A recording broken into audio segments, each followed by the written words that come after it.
எவரும் வருவதற்கு முன்பே உங்கள் எதிரிகள் யார் என்று தீர்மானித்து விடுவீர்களா என்றால் ஆம், எங்களுடைய கொள்கையும் கோட்பாட்டையும் மாண்பையும் நாங்கள் தீர்மானித்திடுவோம். சனாதன தர்மத்தை எதிர்த்து பேசியவர்கள் யார்? இதுவரை யார் பேசிக்கொண்டு இருக்கிறார்கள்? விஜய் சார் ஒரு காக்கா இம்டுகாண்டு ஒரு 1000 சீன் எடுத்தாரு. கொடநாடு வாசல்ல போயிட்டு நின்றாரு படம் ரிலீஸ் ஆகுன்றதுக்கோசம். அதுவும் இதையும் கம்பேரிசன் வச்சு பண்ணி பார்த்தீங்கன்னா, ஆளும் ஒன்றிய அரசுக்கும் நாங்கள் தீய சக்தி, உங்களுக்கும் நாங்கள் தீய சக்தி, ஆனால் அவர்களுக்கு நீங்கள் தூய சக்தியா? என்ன sir? What bro Vijay bro, நீங்கள் பெரியாரிசம் பேசவில்லை, ஏனென்றால் உங்களுக்கு பெரியாரிசம் தெரியாது. நாங்கள் தூர சக்தி தான். 1949 அண்ணாவின் தொலைதூர பார்வையினால் தமிழ்நாட்டை கட்டமைத்த சக்தி. இப்போ பார்க் ஓப்பன் பண்ணோம். பார்க் ஓப்பன் பண்ணதில் 1.5 மணி நேரம் லேட்டாக வந்தது அவர். லேட்டாக வந்துட்டு அதுக்கப்புறம் நான் டியூஷன் சென்டர் போயிட்டு வந்தேன் அப்படின்னு சொன்னால் என்ன அர்த்தம்? அரசியலுக்கு வரதுக்கு முன்னாடி எல்லாம் கற்றுன்னு தானே வரணும். அதாவது காலேஜ் ஒருத்தன் படிக்கிறான், காலேஜ் ஒருத்தன் படிக்கிறதுக்கு முன்னாடி 12th எக்ஸாம் நான் போய் எழுதிட்டு வந்தேன்னு சொல்லலாமா? செமஸ்டர் அப்போ எத்து உட்காந்து பேசினாலே எம்எல்ஏஸ் எல்லாம் கலாய்க்கிறாங்க, அவர் பாட்டு இப்படி தான் உட்காந்துருக்காப்புல.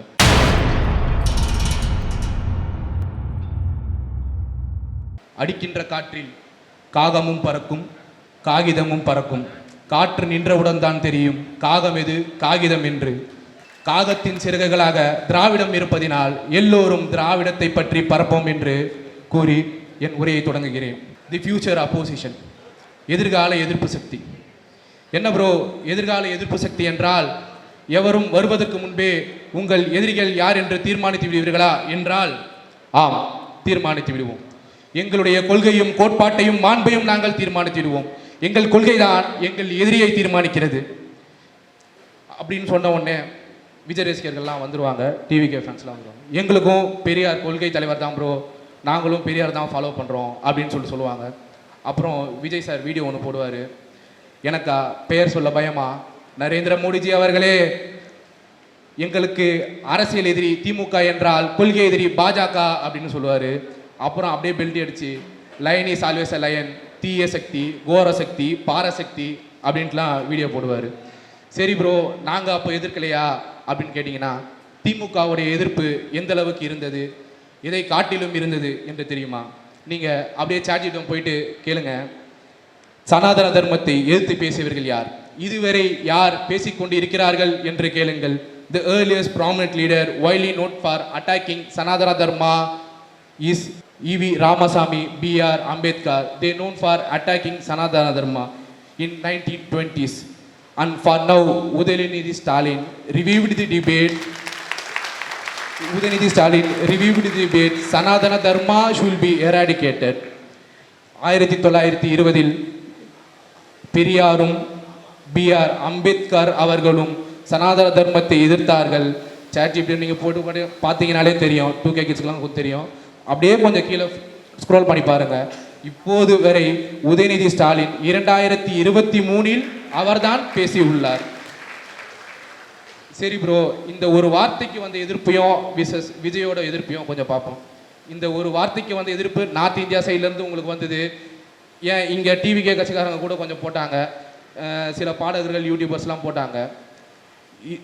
நீங்கள் போட்டு பாருங்களேன். விஜய் சார் ஒரு காக்கா இம்டுகாண்டு ஒரு 1000 சீன் எடுத்தார். கொடநாடு வாசலில் போயிட்டு நின்றார் படம் ரிலீஸ் ஆகுன்றதுக்கோசம்.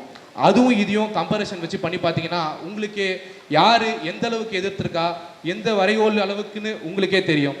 சரி ப்ரோ, எந்த அளவுக்கு எதிர்த்தாங்கன்னு சொல்கிறீங்க, எப்படியெல்லாம் எதிர்த்தாங்க, எப்போத்துலேருந்து எதிர்த்தாங்க, என்னென்ன கொள்கைகளை கொண்டு வந்தோம், எங்கள் கொள்கையில் எப்படி நிலைப்பாடாக நாங்கள் நின்றோம் அப்படின்னு சொல்லிட்டு தெரியணும்ல. சாட்டம் போயிட்டு போடுங்க. பெரியார் முதல் இன்று வரை திமுகவின் நிலைப்பாடுகள் என்னவென்று. சுயமரியாதை இயக்கம், மெட்ராஸ் மாநிலத்துக்கு பதிலாக தமிழ்நாடு என பெயர் மாற்றம், புலவக்கல்வி திட்டத்திற்கு எதிர்ப்பு, கல்வி மற்றும் அரசு வேலைவாய்ப்புகளுக்கு இடஒதுக்கீடு, சமத்துவபுர திட்டம், தேசிய கல்விக் கொள்கையில் NEP கட்டாய மும்மொழி கொள்கைக்கு எதிர்ப்பு, நீட் தேர்வுக்கு எதிர்ப்பு, மாநில உரிமைகள் மற்றும் கூட்டாட்சி தத்துவத்துக்கு எதிர்ப்பு, குடியுரிமை திருத்த சட்டம், CAA மற்றும் NRCக்கான எதிர்ப்பு, ஒரே நாடு ஒரே மொழிக்கான எதிர்ப்பு, ஒரே நாடு ஒரே தேர்தலுக்கான எதிர்ப்பு, கல்வித்துறையில் மாநில கட்டமைப்பில் வைத்திருக்க வேண்டும் என்ற நிலைப்பாடுகள், ஆளுநரின் அதிகார வரம்புகள் மற்றும் மாநில தன்னாட்சி வலியுறுத்தி எதிர்ப்பு, தொகுதி மறுவரைக்கு எதிர்ப்பு, டீலிமிட்டேஷன், காலனி என்ற பெயருக்கு மாற்றியது. இதில் சனாதன பிரச்சனையை எடுத்துக்கொள்வோம். சனாதனன்ற ஒரு பிரச்சனையை பேசினதுக்கு அப்புறம் உங்களுக்கு சொல்லியாச்சு. கிருஷ்ணன்ற பாடகர் ஒருத்தர் சொல்கிறாரு, அவர் மட்டும் சொல்ல, எச் ராஜா சொல்கிறாரு, பிஜேபிக்காரங்க சொல்கிறாங்க, டிவிகே காரங்களும் இன்ஃப்ளூயன்சஸ்லாம் போடுறாங்க. கிருஷ்ணன்ற பாடகர் சொல்கிறாரு, சனாதன தர்மத்தை அழித்து விடும் என்று சொன்னீர்களே, கடைசியில் சனாதன தர்மம் உங்களை அழித்து விட்டது பார்த்தீர்களா என்று சொன்னார். எப்படி சார்? ஆளும் ஒன்றிய அரசுக்கும் நாங்கள் தீய சக்தி, உங்களுக்கும் நாங்கள் தீய சக்தி, ஆனால் அவர்களுக்கு நீங்கள் தூய சக்தியா? என்ன sir? What bro, Vijay bro? சரி ப்ரோ, இப்படி என்றால் சரி, ஏன் உங்களுக்கு அந்த அளவுக்கு எதிர்ப்பு தெரிவிக்கல? ஏனென்றால் நீங்கள் பெரியாரிசம் பேசவில்லை, ஏனென்றால் உங்களுக்கு பெரியாரிசம் தெரியாது. அதையும் தாண்டி நீங்கள் பத்திரிகையாளர்களை சந்தித்தால்தான் நீங்கள் இது எல்லாவற்றையும் கொண்டு வர முடியும். சரி ப்ரோ, இதில் டைலாக் எல்லாம் வேற, தீய சக்தி, கோர சக்தி, பாரசக்தி என்று. ஆமாம், நாங்கள் தூரசக்தி தான். 1949 அண்ணாவின் தொலைதூர பார்வையினால் தமிழ்நாட்டை கட்டமைத்த சக்தி. ஆமாம், நாங்கள் தீய சக்தி தான். ஆளும் ஒன்றிய தீய அரசை எதிர்த்து இந்தியா எனும் கூட்டணியை உருவாக்கிய தூரசக்தி.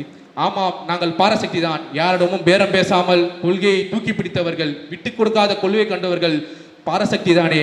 சரி, நீங்கள் என்ன ப்ரோ வேலை செஞ்சோம், நாங்கள் என்ன ப்ரோ வேலை செஞ்சோம் அப்படின்னு சொல்லிட்டு அவங்களுக்கு சண்டை போட்டுப்பாங்க.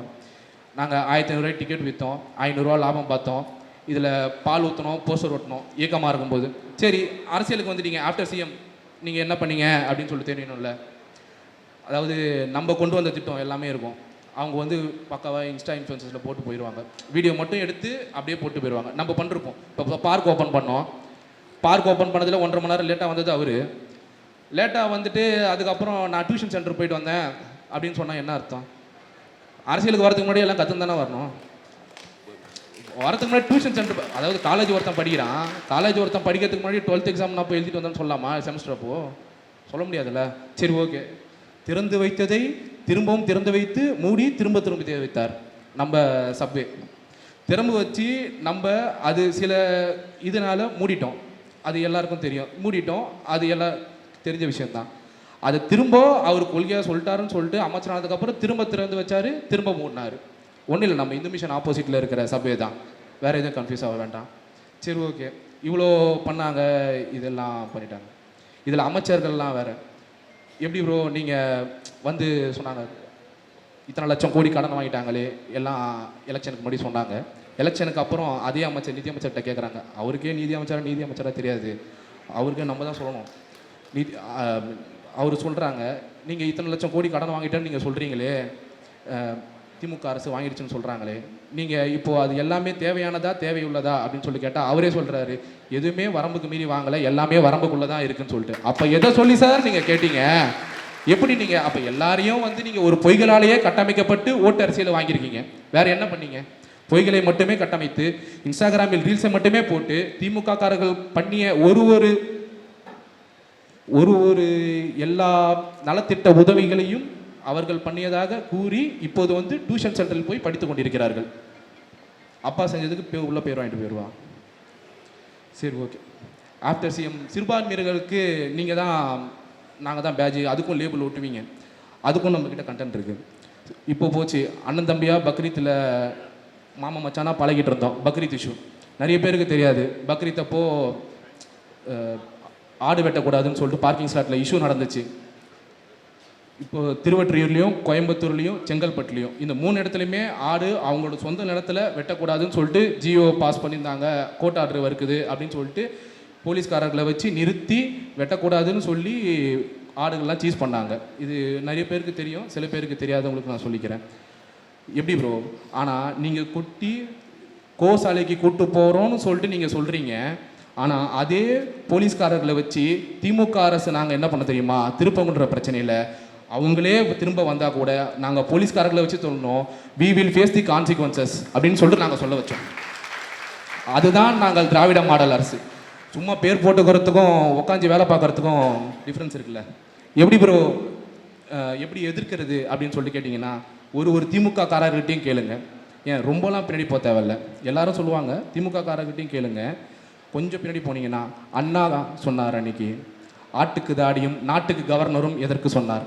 அதன்படி இன்று என் தலைவர் முத்துவேல் கருணாநிதி ஸ்டாலின் அவர்கள் செய்து காட்டினார்.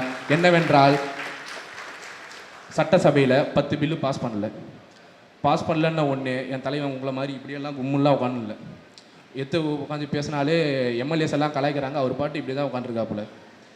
அந்த மாதிரிலாம் கவனம் இல்லை. போயிட்டு கோர்ட்டில் போயிட்டு ஸ்டே ஆர்டர் வாங்கினதுக்கு அவங்க இது பண்ண முடியாது, கவர்னருக்கும் கால வரம்பு இருக்குது அப்படின்னு சொல்லிட்டு கோர்ட் ஆர்டருக்கு சாங்ஷன் பண்ணி எடுத்துகிட்டு வந்து நாங்கள் வந்து இந்த இடத்துல சைன் போட வச்சோம் கவர்னரை, 10 பில்லையும் சாங்ஷன் பண்ணோம். இதுதான் உண்மையான ஓஜி சம்பவம், கவர்னர் எடுத்து பண்ண ஓஜி சம்பவம். இது மட்டும் கிடையாது, நம்ம வாங்கின கவர்னர் பாஸ் பண்ண பில்லை எடுத்து கோர்ட் ஆர்டரை வச்சு கேரளா அரசும் அதை மேல்கோரியில் காட்டி 10 பில்லு அவங்க கேரளா அரசு பாஸ் பண்ணாங்க. அதுதான் உண்மையான ஓஜி சம்பவம் சார். எங்களை பார்த்து கற்றுக்கங்க. சரி, இப்போ மட்டுமா போராட்டம் பண்ணோம், இப்போ மட்டுமா எல்லா அரசியலும் பண்ணோம், எதிர்ப்புகளை சந்தித்தோம் அப்படின்னு சொன்னால், என் தலைப்பு த ஃபியூச்சர் அப்போசிஷனில் எதிர்ப்பு சந்தித்தோம் அப்படின்னா, திமுக ஆரம்பித்து என்னென்ன போராட்டங்களை பண்ணியிருக்க தெரியுமா? 1949 திமுக தொடங்கப்பட்டது. 1967 தான் ஆட்சிக்கு வந்தது. 18 வருடங்கள் இருந்தது, 2 வருஷத்துலலாம் வரல, 18 வருடங்கள் இருந்தது. அதற்கு முன்னும் நாங்கள் எதிர்ப்பை சந்தித்தோம், இன்னல்களை சந்தித்தோம். எல்லா எதிர்ப்புகளையும் பார்க்க வேண்டும் என்றால் இந்தி திணிப்புக்கு எதிரான போராட்டம், குலக்கல்வி திட்டத்திற்கு எதிரான போராட்டம், இடஒதுக்கீடு எதிரான போராட்டம், தமிழ்நாட்டு மொழி கலாச்சாரம் மற்றும் உரிமைகளுக்காக போராட்டம், மெட்ராஸ் மாநிலம் என்ற பெயர் பதிலாக தமிழ்நாடு என பெயர் வேண்டியது. ஆட்சிக்கு வந்ததுக்கு அப்புறமாவும் சும்மா இல்லை, ஆட்சிக்கு வந்தோம். 1967 அண்ணா ஆட்சிக்கு வருகிறார். என்னென்ன இன்னல்கள் நம்ம முன்னேறி தெரியுமா? 10 லட்சம் கோடி இப்போ வந்து அவங்க கடன் விட்டு போயிருந்தாங்கன்னு சொல்லிட்டு அப்படியே துடிக்கிறாங்க. ஆனால் நம்ம ஆட்சிக்கு வரும்போது உணவு பற்றாக்குறை மற்றும் விலைவாசி உயர்வு தலைவிரித்து ஆடுகிறது. பல பகுதிகளில் வறட்சி காரணமாக விவசாயிகள் பாதிக்கப்பட்டிருந்தனர். மாநில நிதி நெருக்கடி, மொழி மற்றும் உரிமைகள் போராட்டம், அண்ணாவின் மறைவு 1969. உதயசூரியன் உதிக்காது என்று சொன்னார்கள், மறைந்தது. உதயசூரியன் உதிக்காது என்று சொன்னார்கள். ஆனால் 1971 மீண்டும் திமுக வந்தது, உதயசூரியன் உதித்தது. மீண்டும் ஆட்சிக்கு திமுக வந்து நிலைகளை நிலைவாட்டியது. அப்போதிருந்த இந்திரா காந்தி அரசு, இந்திரா காந்தி மத்தியான அரசு எமர்ஜென்சி காலகட்டத்தில் திமுக அரசை கலைத்தது. 1989 மீண்டும் திமுக அரசு வந்தது. இலங்கை தமிழர்கள் பிரச்சனை, இலங்கை தமிழர்கள் ஆயுத குழுக்களுக்கு குற்றச்சாட்டுகள் முன்வைக்கப்பட்டன. மீண்டும் 1991 அப்போதிருந்த மத்திய அரசு திமுக அரசை கலைத்தது. 1996 திமுக ஆட்சிக்கு வந்தபோது அதே நேரத்தில் ஜெயலலிதா அரசு மத்திய அரசிடம் வைத்த 3 முக்கிய கோரிக்கைகளில் ஒன்று திமுக அரசை கலைக்க வேண்டும் என்பது. ஆனால் மத்திய அரசு ஒப்புக்கொள்ளாத காரணத்தினால் மத்திய அரசை அதிமுக அரசு ஒரு வாக்கு வித்தியாசத்தில் மத்திய அரசை கலைத்தது. இத்தனை இன்னல்களையும் தாண்டி திமுக வந்தே கொண்டே இருந்தது, திமுக நின்று கொண்டே இருந்தது, உதயசூரியன் உதித்து கொண்டே இருந்ததை கூறி கடைசியாக ஒன்றை கூறிக்கொள்ள விரும்புகிறேன். பெரியார் சமூக நீதியை விதைத்தார், அண்ணா தமிழ்நாட்டின் அடையாளம் காத்தார், கலைஞர் கல்வி மற்றும் சமத்துவத்தை விரிவுபடுத்தினார், ஸ்டாலின் மக்களின் குறைகளை எளிதாக தீர்வு பெற செய்தார். இன்று இளைஞர்கள், பெண்கள் மற்றும் எல்லா தொழில்நுட்ப வழிகளிலும் எல்லோரும் முன்னோக்கி சென்று கொண்டிருக்கிறோம். திராவிட மாடல் அரசை தொழில்நுட்ப அரசோடு கலந்து மேற்கோளிட்டு காட்டி முன்னும் மேலும் மேலும் கொண்டு செல்ல வேண்டும் என்று கூறி விடைபெறுகிறேன். மீண்டும் வருவோம், மீண்டும் வருவோம், மீண்டும் வருவோம், மீண்டும் நம் மட்டுமே வருவோம் என்று கூறி விடைபெறுகிறேன். நன்றி, வணக்கம். திமுகவுக்கும் எனக்கு நடுவுல யாரு வந்தாலும் நிர்வாகம் பொறுப்பல்ல. இது கிட்டத்தட்ட ஒரு 3rd கிரேட் ரவுடி பேசுற வார்த்தை. அப்போ இவங்களுக்கும் திமுகவுக்கும் நடுவுல வந்தது யாருன்னா கூட்டணிகள் தான் இருந்தாங்க. நாங்க வெளியே இருந்து ஆதரவு தெரிவிக்கிறோம். நேத்திக்கு அவர் அவமானப்படுத்தினது கூட்டணி கட்சி தான் அவமானப்படுத்திருக்காரு. ஐஎம்எல்ஆ இருக்கட்டும், விசிகே இருக்கட்டும். நான் காங்கிரஸை பத்தி பேச நான் தயாராவே இல்லை. ஏன்னா காங்கிரஸை வந்து ரொம்ப பெரிய மதிப்பான ஒரு பார்வையில பார்த்தது. நான்லாம் வந்து எனக்குலாம் காங்கிரஸ் எல்லாம் அவ்வளவு பிடிக்கும். ஆனா இந்த எலெக்ஷன்ல அவங்க பண்ண